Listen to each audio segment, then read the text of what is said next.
Oi pessoal, tudo bem? Nós vamos usar um instrumento bem conhecido nosso, que é o lápis. A gente vai usar aqueles lápis de desenho, que tem aquela escala, né, que vai do B, 6B, né, 4B, etc.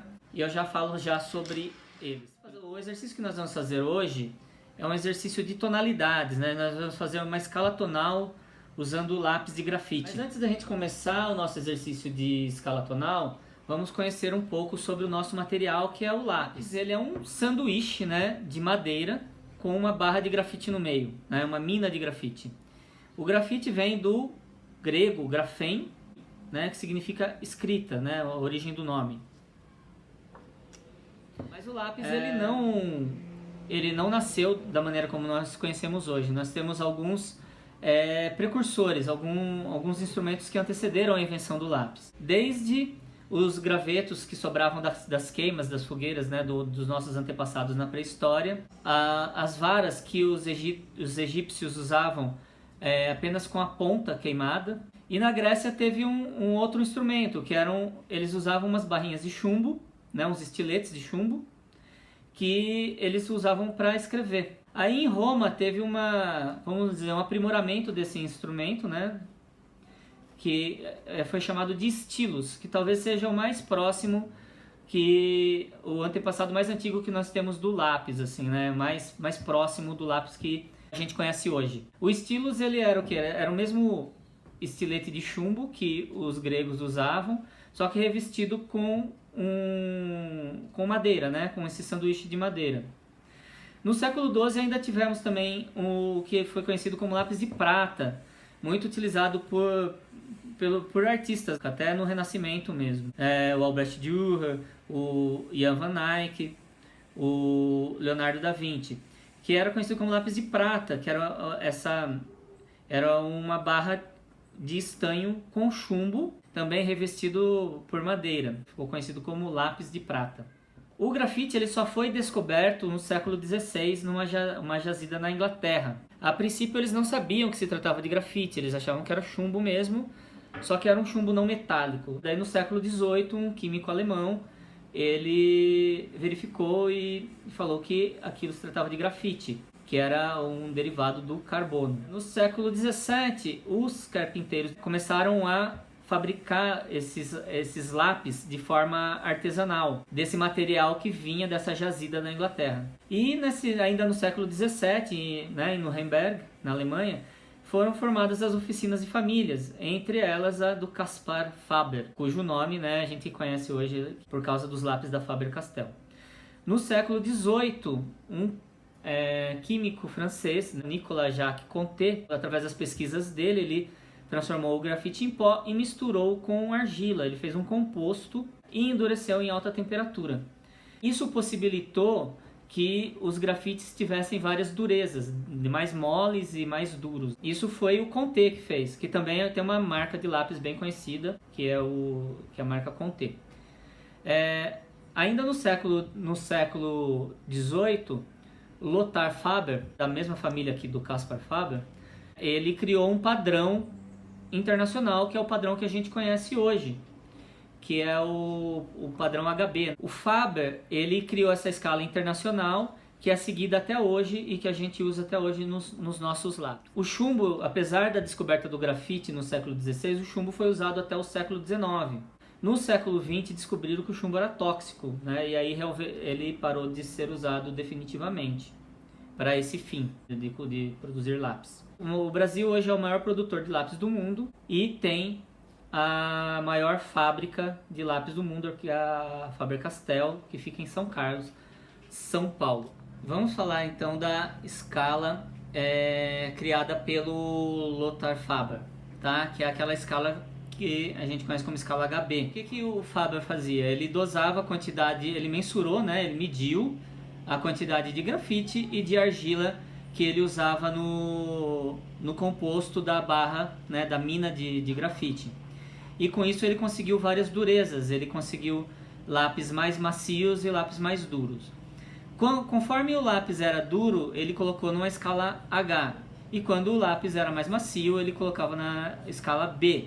né? O H é de hard, que é duro em inglês, e black, preto, também em inglês. É bem simples a gente entender. O lápis médio é o lápis HB, que também é conhecido como lápis número 2 comercialmente, né? Quando você vai lá na padaria, na papelaria e compra um lápis para escrever, um lápis comum, ela vai te dar um lápis número 2 normalmente, que é um lápis HB, é o mais comum. Tá? Então, conforme vai aumentando a numeração na escala HB, na escala B, ele vai ficando mais macio e mais escuro. Então, assim, o 2B ele é mais macio e mais escuro que o B, o 3B mais escuro e mais macio que o 2B e assim por diante. E aqui acontece a mesma coisa na escala H, conforme vai aumentando a numeração da escala H, ele vai ficando mais claro e mais duro também. A gente usa os lápis normalmente na escala B, né? Aqui eu coloquei até aqui essa chave aqui, do 2H até o 9B. Consideramos mais lápis para fazeres artísticos. E aqui do HB até o 10H para fazeres mais técnicos. Porque como ele é um lápis mais duro e mais claro, ele não deixa sujeira, o que é muito mais preciso para um desenho técnico. E normalmente para escrita a gente usa nessa escala aqui do 2B, o B e o HB. Normalmente são esses lápis que a gente usa mais para atividade de escrita. Esse F que tem no meio, que é de fine, lápis fino, é um lápis, é uma barra de grafite que ele permite que a ponta dele fique fina por mais tempo. E quando o Faber criou essa escala, esse lápis F já existia. E por uma questão comercial, ele acabou colocando o F na escala. Como comercialmente na época ainda o lápis F era o mais, vamos dizer assim, o mais queridinho do público, ele acabou colocando na escala também e acabou ficando aí. Certo? Vamos fazer então agora o nosso exercício de escala tonal. Vou fazer o seguinte, ó, vocês vão fazer duas barras de, dois retângulos grandes no meio da folha e vocês vão dividir em 6 partes, tá? Tá vendo? Ó, eu fiz 2 aqui, ó. Tem um aqui que eu já passei uma caneta em cima e tem esse que eu deixei a lápis para vocês verem, né? Então aqui a maneira como eu construí. Não fique tão assim apegado à questão assim de medida. Não tem problema se sair um pouquinho mais tortinho, tá? Se não sair tão centralizado, porque isso aqui é um exercício técnico. Assim fica mais bonitinho se a gente deixa centralizadinho, assim, tudo legalzinho. Fiz uma margem de 3,5 cm. Ficou aqui um retângulo grande, né? De 22,5 cm por 14 aqui. Aí o que eu fiz? Eu dividi 6,5, deixei um espaço de 1 cm e fiz outro de 6,5. Ficamos com dois retângulos grandes de 22,5 cm por 6,5. E isso eu dividi em 6 partes de 3,75 cada retângulo. Como eu disse, não precisa ficar tão certinho, não seja tão preciosista. Se ficar um pouquinho tortinho, se não ficar tão centralizado, não tem problema. É um exercício técnico que vocês vão fazer, que é o seguinte, vai ficar mais ou menos assim, tá? Então aqui eu já tenho o trabalho finalizado. O retângulo de baixo vocês não vão fazer nada por enquanto, que nós vamos usar na próxima aula. Vocês vão trabalhar só no retângulo de cima. E vocês vão fazer uma escala tonal. O mais escuro que você conseguir, você vai usar o lápis aqui, o mais forte que você vai conseguir. Cada retângulo que passar, você vai baixando o tom dele, a tonalidade, até chegar nesse aqui, que é bem clarinho. Então, aqui o que acontece? Vamos pegar esse aqui de novo. O lápis 6B é o lápis que você consegue fazer tonalidades mais escuras. Eu acho legal começar do mais escuro para o mais claro, porque você vai trazendo a sua mão para cá, porque conforme você vai pintando, ele solta muito grafite, você vai sujar. Se você passar a mão em cima, você vai sujar. Então você pode começar com o 6B, que é o mais escuro, Não é que você não consiga fazer uma tonalidade clara com 6B. Você vai ter muito mais facilidade de fazer uma tonalidade mais clara com o HB ou com o 2B. Então tem duas formas de você fazer. Uma é que nem eu estou fazendo aqui. Eu estou apertando, eu estou fazendo pressão com o lápis. E a outra forma é fazendo camadas. Você pode fazer, por exemplo, uma camada. Eu quero escurecer mais, então eu venho de novo e eu venho de novo até chegar na tonalidade que eu quero. E você pode também usar as duas coisas. Você pode fazer camadas, mas também pressionando o lápis.